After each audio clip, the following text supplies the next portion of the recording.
In a few days, Boston will see the regular show of bonding between the Democratic Party and organized labor. But labor leaders say this year it will be different because of the upcoming presidential election, but also because of campaigns to get higher wages. Joining us for some pre-Labor Day reflections is Executive Vice President for Service Workers in 1199 SEIU, that's Healthcare Workers East, Tyrek Lee Sr. Thank you very much for being with us, Tyrek. Thank you.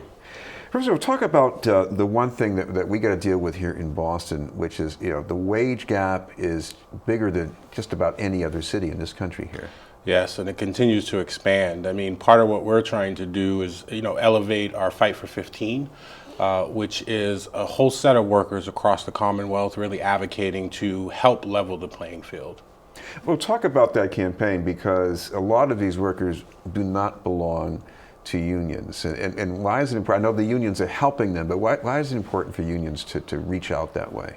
Well, for centuries, unions have advocated for all workers. Clearly, there's our membership, but as we realign ourselves, we really do realize that every worker needs to have a voice in the workplace. So 15 in the union is one process, but we have to make sure we're advocating for non-union members to make sure that they can provide for their families. When you talk about advocating, there's a whole range of things you have to do. Now for you, and maybe even for me, some of this is routine, but talk about what that means, because it's not just negotiating over a contract, it's going to the State House for legislation. You've got to get people out to vote. Yeah, you have to get your family, you have to get your friends, you have to advocate, yes, with the legislators, you have to advocate with your employer.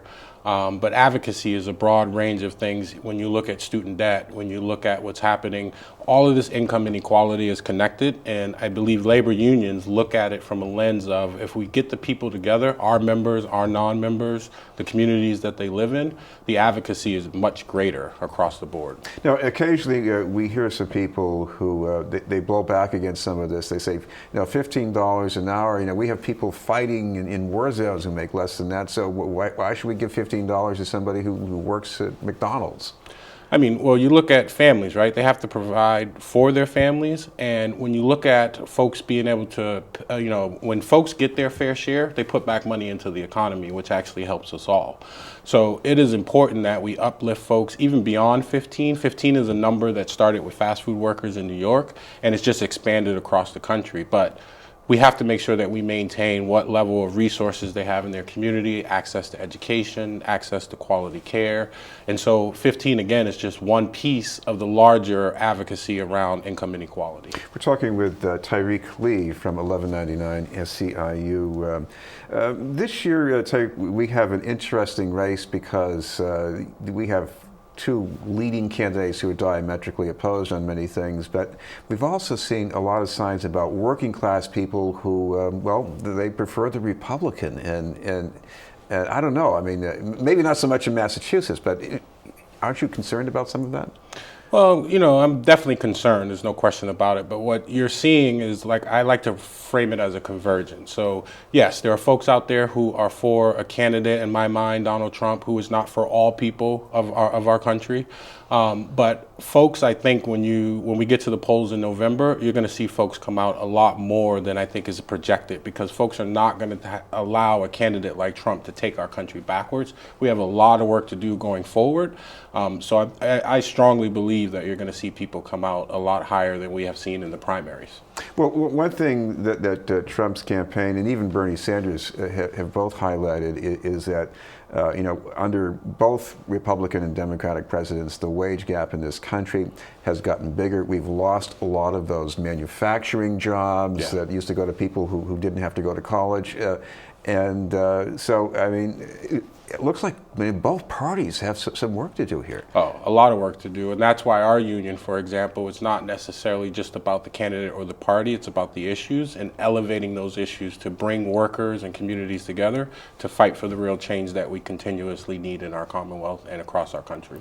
So talk about what you're going to be doing this year, because this is an important election no matter how you vote. So what is 1199 going to be doing? Well, we have our Canvas program where we door knock our members, we get them out there to vote, but more importantly, what we're doing is we're taking a wide range of issues and really collecting those from our membership and their families. So that way, whatever happens in November, whether our candidate who we endorse, Hillary Clinton, wins or Donald Trump wins, we have a massive movement to either hold a candidate accountable or support them. where need be.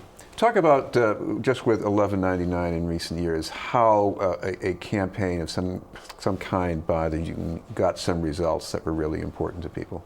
I mean, well, several campaigns. I mean, you take our home care. In 2007, we had to pass laws in the state to allow them to organize. That was us being politically active, engaging with our elected officials, getting our home care workers at the time who were non-union to advocate for better wages and benefits.